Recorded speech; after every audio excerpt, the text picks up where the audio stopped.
কাজল কালো, ঠোঁটের লিপস্টিক লাল, টিকটক বানাবো আর হয়ে যাবো ভাইরাল। আমি না খুব দুশ্চিন্তার মধ্যে আছি। টিকটকে এত পরিমাণে পরিশ্রম করে যাচ্ছি, তবু আমার কোনো ভিডিওই ভাইরাল হয় না। আমার লাইক করে না, কমেন্ট করে না, শেয়ার করে না। আপনি তো টিকটকে অনেক ভাইরাল, আপনি বলবেন আপনার এত লাইক কমেন্ট ফলোয়ারের রহস্যটা কি? আসলে ভাবি আমারও আপনার মতো আগে টিকটকে লাইক করতো না, মানুষ ঠিকঠাক মতো সাপোর্ট করতো না। একদিন আমি ভিডিও বানাচ্ছিলাম, আমার গায়ে থেকে ওড়নাটা পড়ে গেল। আমি ভেবেছিলাম ভিডিওটা ডিলিট করে দিব, কিন্তু যেখানে আমার ভিডিওতে 10টা লাইকও পড়তো না, সেখানে 10,000 লাইক পড়ে গেল। তখন আমি বুঝে গেলাম টিকটকে কিভাবে ভিডিও ভাইরাল করতে হয়। তারপরে একদিন আমি আমার জামাটা আমার গানের উপর উঠালাম, আরো লাইক বেড়ে গেল।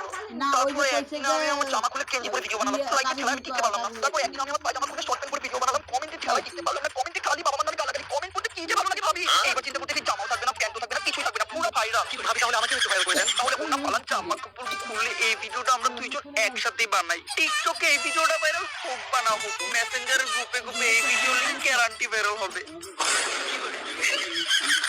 আস্তাগফিরুল্লাহ। প্রতিবন্ধী একাডেমিতে তোমাদের সকলকে স্বাগত। এই প্রতিবন্ধী একাডেমিতে তোমাদের ফালতু টিকটক কিভাবে বানায় ওইটা শেখানো হয়। তোমাদের টিকটকে কি ভিউ হচ্ছে না? আসো আমাদের প্রতিবন্ধী একাডেমিতে। এই একাডেমিতে পড়ে বাংলাদেশের অনেক বড় বড় প্রতিবন্ধী টিকটক সেলিব্রিটি হয়েছে, কিন্তু তারা জায়গায় জায়গায় যায় মাইর। তাই টিকটক সম্বন্ধে যদি তোমাদের কোনো সমস্যা থাকে ওইটা আমি সমাধান করব। স্যার টিকটকে ভালো কন্টেন্ট বানাবো কিভাবে? ভালো কন্টেন্ট বানাইতে চাও তুমি? তাইলে টিকটক তোমার জন্য না, কারণ টিকটকে কখনো ভালো কন্টেন্ট চলে না। সব সময় মনে রাখবা, একজন প্রকৃত টিকটকার হতে হলে তোমার জামা কাপড় পরতে হবে বস্তির মতো, আর চুলে লাল নীল হলুদ কালার করতে হবে টুকাইদের মতো। মনে রাখবা, স্কুলে যাওয়ার জন্য যেমন ইউনিফর্ম প্রয়োজন, একজন প্রকৃত টিকটকার হওয়ার জন্য তেমন চুলে কালার করা প্রয়োজন। আর আজকে সবার মাথার চুলের কালার ঠিক দিলাম, কালকে নিচের চুলের কালার ঠিক দিব। আর একজন টিকটকার হওয়া কিন্তু এতটাও সোজা না। মেয়েরা সহজেই পারে, কিন্তু ছেলেরা পারে না। মেয়েরা চেহারা দেখাইলে ঠেইলা লাইক করে, আর যদি মনের বলে অন্য কিছু দেখায় পুরা ভাইরাল। কিন্তু ছেলেদেরও অনেক কষ্ট করতে হয়, গালি খাইতে হয়, জায়গায় জায়গায় যায় মাইর খাইতে হয়। যখন এগুলোতেও কাজ করে না, তখন নিজের পুরুষাঙ্গটাই কাইটা লাইতে হয়। এর ষড়যন্ত্র প্রমাণ হইলো ও নিজেই। যখন ও দেখলো যে ওর কোনো কন্টেন্টই কাজ হয় না, তখন ও ডিসিশন নিল যে ছেলে থেকে সার্জারি করে হয়ে যাবে। আর এখন ওর 1 মিলিয়ন ফলোয়ার। স্যার 1 মিলিয়ন না, 1.1 মিলিয়ন। এইটাই বলে সফলতা।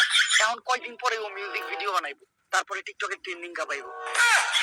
আর কোনো কিছুতেই যদি কোনো কাজ না হয়, তাইলে তোমরা শেষ পদ্ধতি অবলম্বন করবা। সেইটা হইলো মানুষের ইমোশন নিয়ে খেলবা। মনে রাখবা বাঙালি 2 ধরনের, প্রথমত ইমোশনাল, দ্বিতীয়ত চুতিয়া।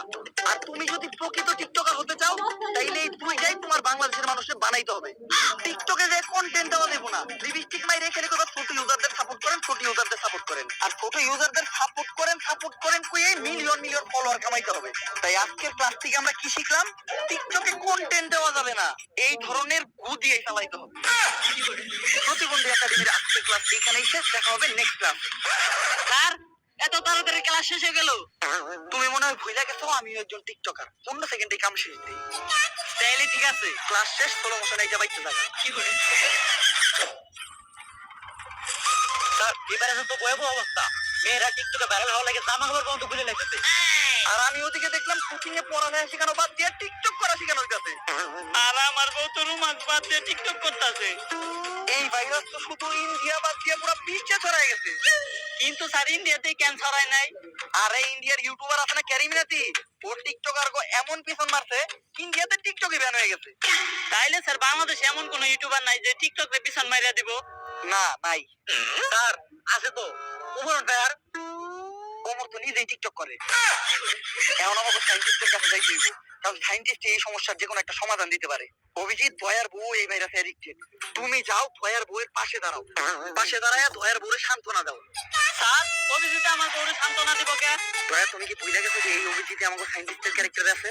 অভিজিৎরা যদি এখন এখান থেকে না বাই করি, তাহলে সাইন্টিস্ট কি সাথে তোর বাপে? স্যার আমি তো ভুলেই গেছিলাম এটা ওমরান ভাইয়ের ভিডিও, এখানে যে কোনো কিছু করতে পারে। আচ্ছা অভিজিৎ যাও, তোমার ভাবিদের সান্ত্বনাই দিও, অন্য কিছু দিও না। আর যাওয়ার সময় মনে করে গামাসিল পাউডার নিয়ে যাও। সাইন্টিস্ট স্যার এই ভাইরাস তো পুরো পৃথিবীতে ছড়াই গেছে আর মানুষ তো টিকটক করতে করতে প্রতিবন্ধী হয়ে যাইতেছে। এই ভাইরাসের কি কোনো অ্যান্টিটিউড নাই? অ্যান্টিটিউড যতটুকু ছিল সবই তো নষ্ট করে ফেলাইতো। তাইলে কি পৃথিবীর এই টিকটক নামক ভাইরাস থেকে বাঁচানোর কোনো উপায় নাই? একটা উপায় আছে, যে এলিয়েন এই ভাইরাসটা বাড়াইছে তারাই কিছু করতে পারবো, তাই ওই এলিয়েনটা ডাকতে হইব। সাইন্টিস্ট চাইলে আমরা এখন ওই এলিয়েন করে ডাকবো কেমনে? এই সময় সবচেয়ে বড় বড় প্রতিবন্ধী টিকটকার ধরে আনতে হইব, কারণ ওরাই পারবো এলিয়েন করে ডাকতে। কেমনে? কারণ এলিয়েনরা শুধু এলিয়েনের ডাকে সাড়া দেয়, আর বিশেষ পরীক্ষার পর জানা গেছে টিকটকারও এক ধরনের এলিয়েন। থ্যাংক ইউ সাইন্টিস্ট, আপনিও আমাদের সাথে চলেন। না, আমার সময় নাই, ও একটা টিকটক ভিডিও বানাই দেবো। কি দয়া, সাইন্টিস্ট নিজে ওই বেরোতে দিচ্ছে। আগে ভাঙতাম দরজা আর এখন ভাঙ্গি খাট, এই সাইন্টিস্ট এখনই দিয়ে দেন বার। সাইন্টিস্টের কথা মতো আমাদের সবার আগে খুঁজে বাই করতে হবে টিকটকে থাকা সবথেকে বড় প্রতিবন্ধীদের। যদিও আমরা জানি যে টিকটক যারা করে তারা সবাই প্রতিবন্ধী, কিন্তু কাজে কর্মে কন্টেন্টে চেহারার অঙ্গি ভঙ্গিতে চুলের কালারে আমি বুঝতে পারলাম যে টিকটকে থাকা সবচেয়ে বড় প্রতিবন্ধী হলো দুইজন।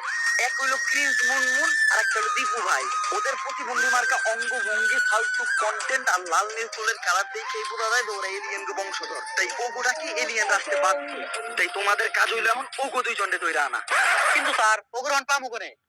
আরে এটা তো খুবই সহজ, এখন রাতের 12টা বাজে আর তোমরা জানো না টিকটকার এই টাইমে কি করে? বুঝছি স্যার, দিনের বেলা টিকটকার রাইতে বেলা চুরি। যাও ওকে ধইরা নিয়ে আসো। আগে ভাঙতাম দরজা আর এখন ভাঙি খাট, আজকে টিকটকার করে দিয়ে আইছি মোবাইল। এদিকে স্যার, এদিকে মুনমুন আর টোকাই দিবু ভাই। এই তোরা এই টিকটক নামের ভাইরাসের সবথেকে বড় সেলিব্রিটি। ডাক তোকে এলিয়েন বাপরে, তেমনিও এই ভাইরাসের বিস্তার বন্ধ করতে হইব। না ডাকবো না, আমাকে মতো একদিন বাংলাদেশে সবাই টোকাই বানিয়ে ছাড়বো। কিন্তু এটা আমি থাকতে কখনোই সম্ভব না। অগরে থেরাপি দে, মারেন কাটেন যাই করেন, আমাকে মুখ দিয়ে একবার আমাকে এলিয়েন বাবারে ডাকাইতে পারবেন না।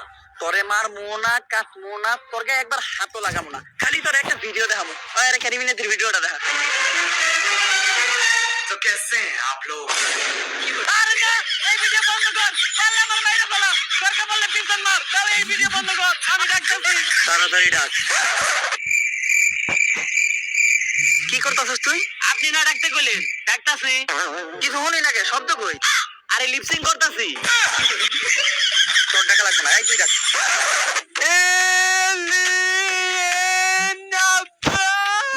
কি করতেছিস এটা তুই? কেন স্লো মোশনে ডাকতাছি? এই ওদের ক্যারিমিনেটের পুরো ভিডিওটা দেখা। এলিয়েন আব্বা!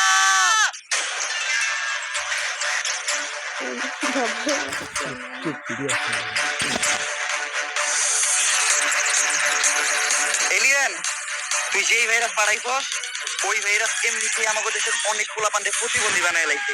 সবাই প্রতিবন্ধী হয়ে যাওয়ার আগে এই ভাইরাস কেমনে দূর করুম ওই দেখো। আমি তুই ভাইরাস পাঠাইছি পুরো দেশ ধ্বংস করার লিগে, যে পর্যন্ত যুব সমাজ ধ্বংস না হইব এ পর্যন্ত তো এই ভাইরাস যাইবো না। অভিজিৎ, এলিয়েন তো কোনো কিছুতেই রাজি হইতাছে না। স্যার ভালো করে ওর পেনটা দেখেন, ওই কিন্তু ব্রাজিল সাপোর্টার। বুঝতে পারছি। এই 7 আপ 7 আপ